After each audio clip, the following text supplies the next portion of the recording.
ፔጅ ስፖርት እንግዲህ ከሮድሪና ባርሴሎና ጋር የተያያዙ መረጃዎቻችን ነው የምናነሳው። ሮድሪ ያው ባርሴሎና መቀላቀሉን የዚህ ሳምንት ትልቁ ወሬ ነው።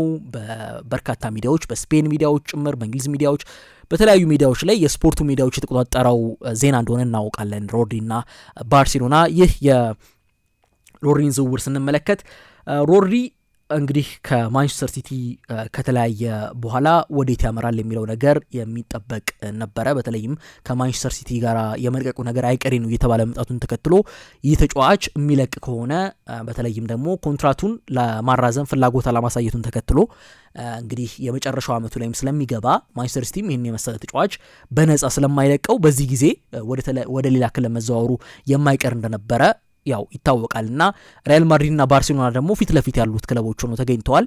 በብዛት ግን የነበረውን ጊዜ በተለይም ከዓለም ዋንጫውን በኋላ ሆነ ተጫዋቹ ወደ ሪያል ማድሪድ ያመራል የሚለው ነበር አይደለው፣ ወደ ባርሴሎና ያመራል የሚለው ያን ያህል አይደለም ነበርና ነገሮች ግን የተገላቢጦሽ ነው ወደ ባርሴሎና ሊያመራ ችሏል። ባርሴሎና እንግዲህ ወደ 76.5 ሚሊዮን ዩሮ አካባቢ የሚደርስ አጠቃላይ ፓኬጅ ነው እንግዲህ ከማንቸስተር ሲቲ ጋር የተስማማው ማለት ነው። እነዚህ የሚጨመሩ ክፍያዎች ይኖራሉ። እነሱም ክፍያዎች እንግዲህ በሮድሪ ደረጃ አቺቨብል ናቸው ተብሎ መታሰባቸው ማንቸስተር ሲቲም እንደዚሁ ተስማምቷል ለዛ ዝውውር ማለት ነው። ይሄ ግን ስለ ዝውውር ስናወራ እንደ አንድ ተራ ዝውውር ብቻ የምናነሳው ዝውውር አይደለም። ምን ያክል ትልቅ ተጫዋች እንደሆነ የሚታወቀው የዓለም ዋንጫን ያሸነፈ ተጫዋች ነው። የዓለም ዋንጫን ምርጡ ተጫዋች ተብሎ ተመርጧል። ምናልባት አከራካሪ ሊሆን ይችላል በዛ ጊዜ የነበረው ነገር፣ ግን ደግሞ በዓለም ዋንጫው ያሳየውን እንቅስቃሴ ማንም የማይክደው ነው። ስፔን ብሔራዊ ቡድን እስከ ፍጻሜ ሲጓዝ ሮድሪን አውጥተን የስፔንን ብሔራዊ ቡድን ማንሳት አንችልም። የስፔን ብሔራዊ ቡድን ትልቁ ጥንካሬ ተብሎ የተነሳው ነገር መከላከል ቀጠናው መረጋጋት ነው አይደለ? ለመከላከል ቀጠናው መረጋጋት ደግሞ ሚዛን በማስጠበቅ ረገድ የሮድሪ ሚና የተለየ እንደነበረ የምናስታውሰው ነው። በተለይም ደግሞ በሁለት አጋጣሚዎች ብቻ ነው ጎል የተቆጠረበት፣ ይቅርታ በአንድ አጋጣሚ ብቻ ነው ጎል የተቆጠረበት የስፔን ብሔራዊ ቡድን፣ እሱንም ከቤልጅየም ጋር በነበረው ጨዋታ እና ደግሞ ጎል ሳያስቆጥር የወጣበትም አንድ ጨዋታ አለ በአቻ ውጤት የደመደመው እንደዚሁ ከኬፕ ቨርዴ ጋር የነበረው ጨዋታ፣ ከአርጀንቲና ጋር የነበረውን ጨዋታ ያው በ120 ደቂቃዎች ውስጥ በፌራን ቶሬስ ጎል አሸንፈው ዋንጫው እንዳነሳ የምንዘነጋው አይደለም እና በተለይም ደግሞ ትልልቅ አጥቂዎች የሚባሉ ቡድኖች ሲገጥሟቸው ያንን ፈተና እንዴት መወጣት እንችላለን የሚለውን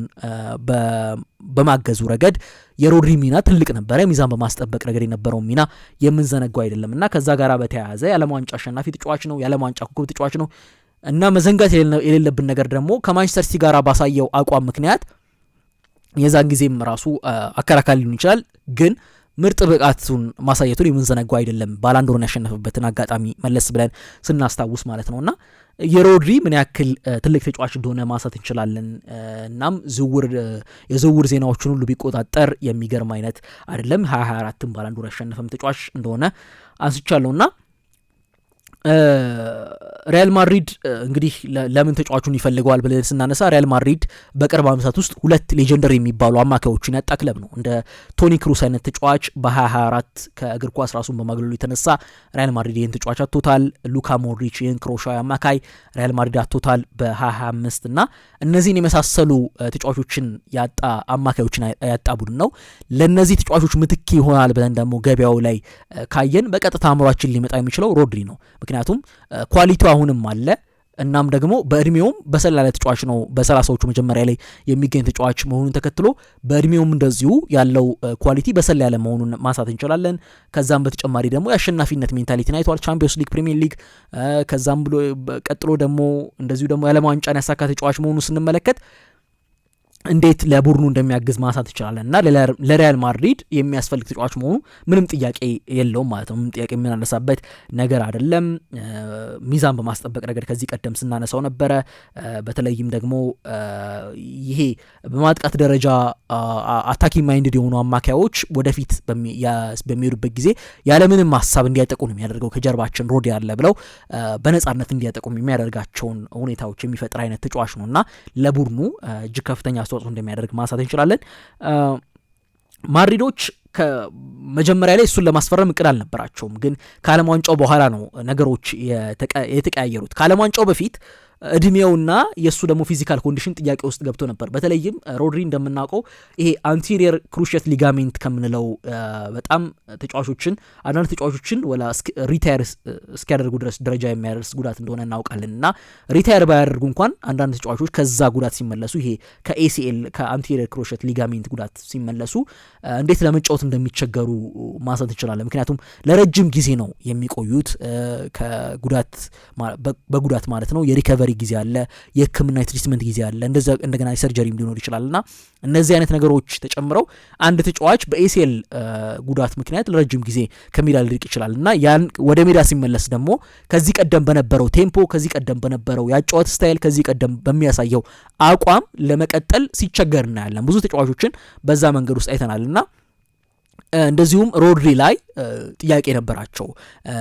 የአካላዊ ሁኔታው ምን ያክል ነው፣ በምን ያክል መጠን ሊያገለግለን ይችላል የሚለውን ሀሳብ ሲያነሱ ነበረ። ግን ከዓለም ዋንጫው በኋላ ሀሳባቸውን ሁሉ ፉርሽ ያደረገ እንቅስቃሴ ያደረገው የውድድሩ ኮከብ ተጫዋች የተባለ ተጫዋች ነው ሮድሪ እና ይህም ምን ያክል ምርጥ ብቃቱ እንዳሳየ የምንዘነጋው እንዳይሆን አድርጎ ያለፈ ነው። ሪያል ማድሪዶች ታዲያ ከመጀመሪያ ላይ ቹዋሚኒን ኮንትራት ማራዘሚያ ያስፈርመዋል። ስለዚህ ለሮድሪ ያን ያህል ለነሱ አስፈላጊ ነው ተብሎም አይነሳም ነበር። ከዓለም ዋንጫ በኋላ ነው ሀሳባቸውን የቀየሩት ማለት ነው። ከዛም እንግዲህ ዝውውር መረጃዎች መነሳት ጀመሩ። አሁን አንድ አጋጣሚን እናንሳ። በተለይም ከሮድሪ ጋር የተያያዙ የዝውውር መረጃዎች እየተነሱ ባለበት አጋጣሚ በሰኔ ወር መጨረሻ ላይ አንድ ሰርግ ነበረ። ይህ ሰርግ የተደረገው በስፔን ኮስታ ብራቫ ነው የተደረገው። ይህ ሰርግ ማለት ነው። የሰርጉ እንግዲህ ባለሰርጉም የእሱ የቅርብ ጓደኛ የሆነው ዳኒ ኮዲና ይባላል። ዳኒ ኮዲና ከባርሴሎና ጋር ምን አያያዘው የሚል ነገር ካነሳን የባርሴሎና እንግዲህ በባርሴሎና ውስጥ ቺፍ ኦፍ ኦፕሬሽንስ በመሆን ያገለግላል። በተለይም ከተጫዋቾች ጋር የተያያዙ ጉዳዮችን ሃንድል የሚያደርገው እሱ ነው።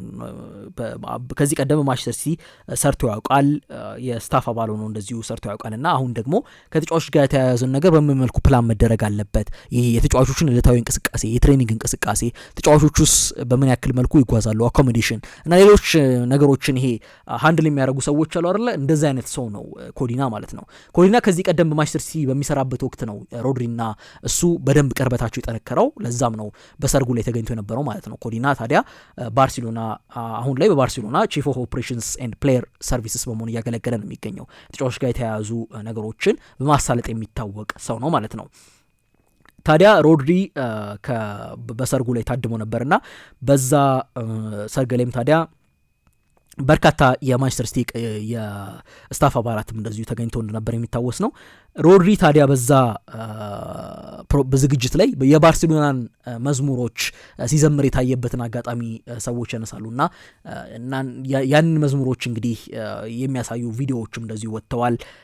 በተለይም ደግሞ ከሱ ጋር የነበረው ከኮዲና ጋር የነበራቸውም ጥምረት እናም የባርሴሎና መዝሙሮች እንዴት ሲዘምር እንደነበረ መረጃዎችን ያነሳሉና ብዙዎች እንደውም ሮድሪ ወደ ለባርሴሎና ይህን ያህል ፍቅር አለው እንዴት የባርሴሎና መዝሙሮች ዘመረው ብለውላ ሀሳቦችን ሲያነሱ ተመልክተዋል። በዛን ጊዜ በተያያዘ ግን ደግሞ ይሄ ምናልባት ከአንዳንድ ታብሎይዶች ለሩመር ለዜናቸው ማጣፈጫ ሊጠቀሙት ይችላሉ እንጂ ወደ ባርሴሎና ይሄዳል፣ ባርሴሎና ምርጫው የሚለውን በትክክል ለመናገር ላያደርገን ይችላል አይደለ? እንደዚህ አይነት አጋጣሚዎች በአጋጣሚነቱላ ሊታለፉ የሚችሉበት አጋጣሚ አለ። ግን ከዛ በኋላ ዋነኛው ነገር ምንድነው ይፋ ተደርጎ ያልተነገረ ነገር ነው። ዘ አትሌቲክ ነው ይፋ ያደረገው ይህን ነገር። አንድ ሚስጥራዊ ምሳ ተደርጓል ሮድሪና በአንድ ሰው መካከል። ይህ ሰው ማን ነው? የባርሴሎና ስፖርቲንግ ዳይሬክተር የቀድሞ ተጫዋቾች የሆነው ዴኮ ማለት ነው። ከዴኮ ጋራም እንግዲህ ስብሰባቸውን ያደረጉት በዛው በስፔን በኮስታ ብራባ በቤጉር በሚገኝ ሬስቶራንት ነው። ካንፒቱ ይሰኛል የሬስቶራንት። በዛ ሬስቶራንቱ ውስጥም እንግዲህ ሮድሪ ያንን ቦታ የመረጠው በዘገባው ላይ እንደተመለከተው ከሆነ ቦታው ያን ያህል አይን የሚስብ አይደለም። በቦታውም የሚሰበሰቡ ሰዎች ቱሪስቶች ምናምን ሳይሆኑ በአብዛኛው የአካባቢ ሰዎች የሚሰበሰቡበት ቦታ ነውና ብዙ አይንም ላይስብ ይችላል በሚል ነበረ ሮድሪ ያን ቦታ የመረጠውና ያለውም ትራዲሽናል የሆነ ቤት ነው። እዛ ቤት ላይ እንግዲህ ከዴኮ ጋራም ያደረጉት ስብሰባ ለዚህ ዝውውር እንደ ዋነኛ መነሻ ተደርጎ ይወሰዳል ማለት ነው። በዛን ጊዜ ምንም አይነት ፎቶግራፍ አልነበረም፣ ምንም አይነት ካሜራ፣ ምንም አይነት የማህበራዊ ሚዲያ አናውንስመንትም አልነበረም። በእርግጥ ሮድሪ የማህበራዊ ሚዲያ ተጠቃሚ አይደለም፣ ግን ከዛ ጋር ተያይዞ ሌሎች ይሄ አነፍናፊ የሚባሉ ሚዲያዎች አሉ አይደለ፣ እነሱ እንኳን ፎቶዎችን አላወጡ ነበር በዛን ጊዜና ያ ምሳ እጅግ ቁልፍ ነበረ። በተለይም ተወያይተዋል በዛ ረገድ ማለት ነው። ሮድሪ ለምን ባርሴሎና መረጠ ብለን የምናነሳ ከሆነ በሪፖርቱ ላይ እንደተመላከተው ከሆነ የሮድሪን ወገኖች በማዳመጥ የሮድሪን ወገኖች መረጃዎችን በማግኘት ነው ይሄ ዘገባ የተሰራውና ለባርሴሎና አሁን ሮድሪ በፔፕ ጋርዲዮላ እግር ኳስ ውስጥ ለአመታት ሲጫወት የነበረና ስኬታማ የሆነ ተጫዋች እንደሆነ እናነሳለን። ለፔፕ ጋርዲዮላ እግር ኳስ የቀረበ አይነት እግር ኳስን ይጫወታል ብለን የምናነሳው የሞሪኒዮ ሪያል ማድሪድ ሳይሆን የሃንሲ ፍሊኩ ባርሴሎና እንደሆነ ማንሳት እንችላለን። ባርሴሎናን አይዴንቲቲውን ስናነሳ ፖሴሽን ቤዝድ እግር ኳስ የሚጫወት ቡድን ነው። ስለዚህ ስለ ፖሴሽን የምናወራ ከሆነ ሮድሪ ከዚህ ቀደም የነበረበትን ያጫወት መንገድ ሳይቀይር በነበረበት ያጫወት መንገድ ላይ በዛው ላይ እያዳበረ እንዲሄድ የሚያደርገውና ለመላመድ እንኳን በጊዜ ውስጥ ሲፈጅ ያን ያጫወት መንገድ እንቅፋት እንዳይሆንበት የሚያደርገው ክለብ ባርሴሎና ነው እናገኘዋለን ማለት ነው። የጆዜ ሞሪኒዮ ቡድን በፖዚሽን ስታይል የሚታወቅ ቡድን አይደለም።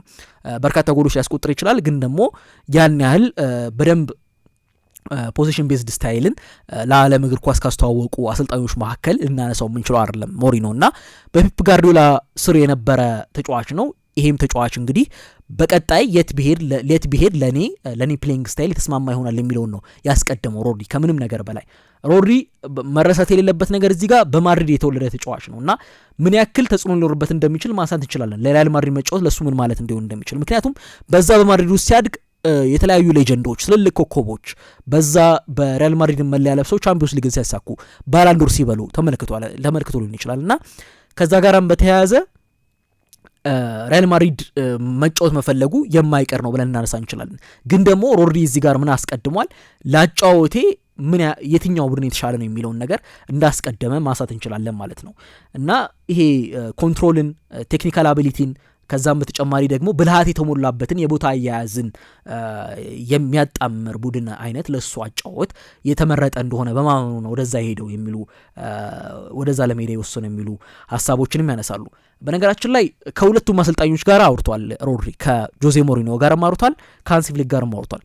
ከጆዜ ሞሪኒዮ ጋር እንዳወራ የተናገሩት ራሳቸው ጆዜ ሞሪኒዮ ናቸው። ትላንትና ማድሪድ ላይ መቀመጫውን ያደረገ አንድ ኤል ሂሪንጊቲዮ የሚባል ሚዲያ አለ እና እዛ ሚዲያ ላይ እንደውም ያ ሚዲያ ነገሮችን ሴንሴሽናላይዝ በማድረግ የድራማቲክ ነገር በማድረግ መረጃዎችን በማቅረብ የሚታወቅ ሚዲያ እንደሆነ ይታወቃል። በተለይም ደግሞ በቀድሞ ስሙ ትዊተር የሚባለውን የኤክስ ሚዲያቸውን በደንብ የምትከታተሉ ሰዎች ታውቃቸዋላችሁ እና እንዴት አይነት መረጃዎችን አዘጋገባቸውን እና ጆሴፕ ፔድሮል የሚባል ዋና ዘጋቢ ያላቸው ከዛም እሱ እንግዲህ የተለያዩ ዘገባዎችን ያቀርባል፣ ቃለ ምልልሶችን ይሰራል እና ከጆሴፕ ፔድሮል ጋር አድርጎ ነበር ቆይታ ጆዜ ሞሪኖ እና ጆዜ ሞሪኖ በዛ ቆይታቸው ምንድነው ያሉት?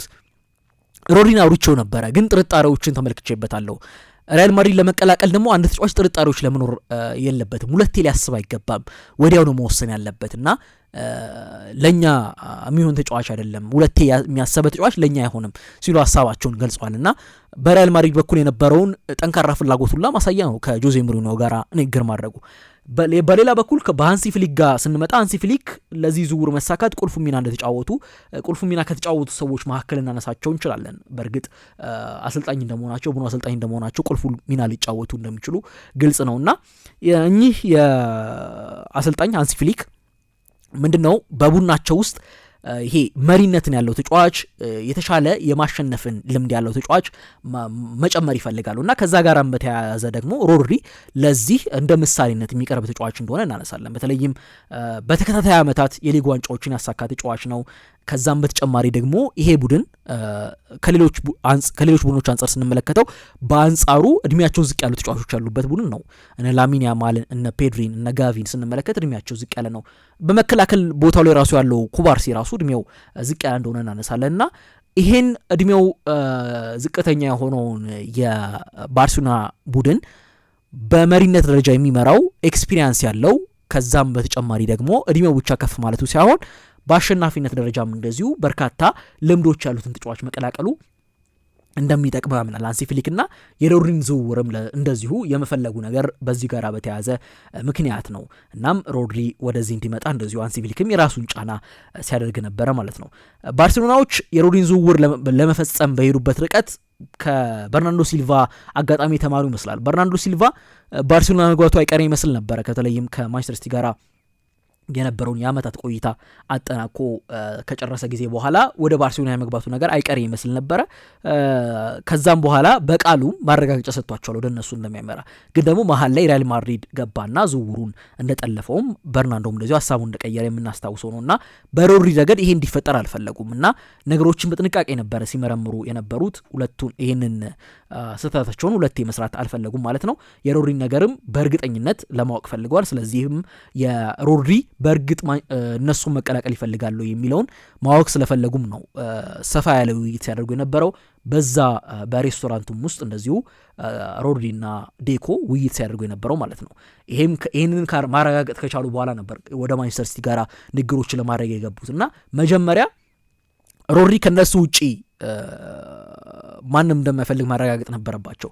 እነሱ ዝውውሩን ለመፈጸም የሚንቀሳቀሱ ከሆነ እነሱን ለመቀላቀል ባርሴሎናዎችን ለመቀላቀል ፍላጎት እንዳለው ማረጋገጥ ነበረባቸውና ያንን ካረጋገጡ በኋላ ነው በቀጣይ ወደ ማንቸስተር ሲቲ ጥያቄ ወደ ማቅረብ ነገሮች የሄዱትና ሮድሪም እንደዚሁ ለማንቸስተር ሲቲ ለባርሴሎናዎች ይህን ሀሳቡን ለነሱ ኮሚትድ እንደሚሆን ነው ሀሳባቸውን ያጋራው። ከዛም በኋላ ከማንቸስተር ሲቲ ጋር ንግግሮች ቀጥሏል። የመጀመሪያ ዝውውር ጥያቄ አቅርበው ነበሩ ወደ 45 ሚሊዮን ዩሮ። እሱን ሲቲዎች ያን ያህል ሲሪየስ የራሱ የወሰዱ ጥያቄ አልነበረም። ከዛ ሁለተኛ ጥያቄ ወደ 80 ሚሊዮን የሚጠጋ አቀረቡ።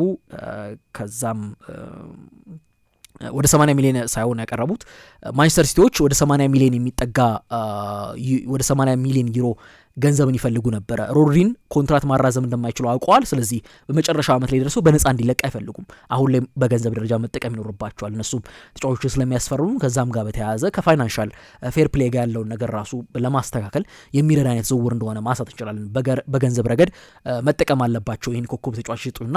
ከዛ ጋርም በተያያዘ እነሱ ወደ 80 ሚሊዮን ዩሮ አካባቢ ነበረ ክለቦች እንዲያቀርቡ ፍላጎታቸው። ግን ደግሞ የባርሴሎና የመጀመሪያ ጥያቄ 45 ሚሊዮን ዩሮ አካባቢ ሆኖ ሲያገኙት ያን ያህል ሲሪየስ ያልወሰዱትም ነበር ጥያቄውን። ከዛ ባርሴሎናዎች ሁለተኛ ጥያቄ ያቀረቡ ወደ 60 ሚሊዮን ዩሮ አካባቢ 60 ሚሊዮን ዩሮውን እንግዲህ ሲቲ ውድቅ አድርጎታል ድጋሚ። ከዛም ንግግሮች ቀጠሉ። ለ9 ቀናት ያክል ነው ንግግሮች የቀጠሉት። ከ9 ቀናት ንግግር በኋላ ወደ 76.5 ሚሊዮን ዩሮ አካባቢ የሚደርስ የዝውውር ስምምነት እንግዲህ ሊፈጸም ችሏል ማለት ነው። እናም በዚህ ዝውውር ላይ ምን እንመለከታለን? አዎ በእርግጥ ገንዘብ ማተር ያደርጋል፣ ፕሪስቴጅ ማተር ያደርጋል። ከዛም በተጨማሪ ደግሞ ታሪክም እንደዚሁ ማተር ያደርጋል። በአንድ ዝውውር ላይ ያ ክለብ ምን ያህል ታሪክ አለው፣ ሪያል ማድሪድ እኮ ሊያስፈርምኝ የመጣው የሚለው ነገር ራሱ እንዴት ትልቅ እንደሆነ ማንሳት እንችላለን። እና ግን ደግሞ ወደ ባርሴሎና በኩል ስንመጣ በአጫወት ረገድ ለእኔ የአጫወት መንገድ የትኛው አይነት አጫወት ለእኔ አጫወት መንገድ በደንብ ስክት ይላል የሚለውን ነገር በማሰቡ ረገድ ሮድሪ ጥሩ የሚባል ውሳኔን እንደወሰነ ማንሳት እንችላለን። በእግር ኳሳዊ ነገሮች አንጻር ስንመለከት ማለት ነው። ምናልባት ወደ ሪያል ማድሪድ ቤድ ከፍ ያለ ደሞዝ ሊያቀርቡለት ይችላሉ፣ በርካታ የሆነ እድሎች ሊኖሩት ይችላል። ግን ደግሞ ወደ ባርሴሎና የመጣበትን መንገድ ስናነሳ ራሱ እግር ኳሳዊውን መንገድ እንዳነሳ ማንሳት እንችላለን። ሪያል ማድሪድ ልግባ ቢል ብዙ ምክንያቶች ልናነሳ እንችላለን። የማድሪድ ተጫዋች ሆኖ ማደጉ ብቻ ራሱ ለተጫዋቹ ምን ያህል ወደ ተወለደበት ስፍራ ሄደው መጫወት ያለውን ስሜቱን ልናነሳ እንችላለን። ግን ደግሞ ባርሴሎና መርጦ ወደ ባርሴሎና ተቀላቅሏል ማለት ነው እና ሮድሪ እንግዲህ ወደ ባርሴሎና መቀላቀሉ በርካቶችን እንግዲህ ያነጋገረ ዝውውር እንደነበር የምናስታውሰው ነው። ሀሳብ አስተያየቶቻችሁ እየደረሱን ይገኛሉ። ዳዊት ነኝ ከመቀሌ ያለን አድማጫችን ሁሌም ነው መከታተላችሁ፣ በርቱ እንወዳችኋለን ብሏል። ማንቸስተር ግን ተከላካይ እንጂ ሌላ አያስፈልገውም ሲል ሀሳቡን ሰጥቷል። ከባሌባ ጋር ያነሳነውን ሀሳብ በተመለከተ ነው ይህን ሀሳብ ያደረሰን።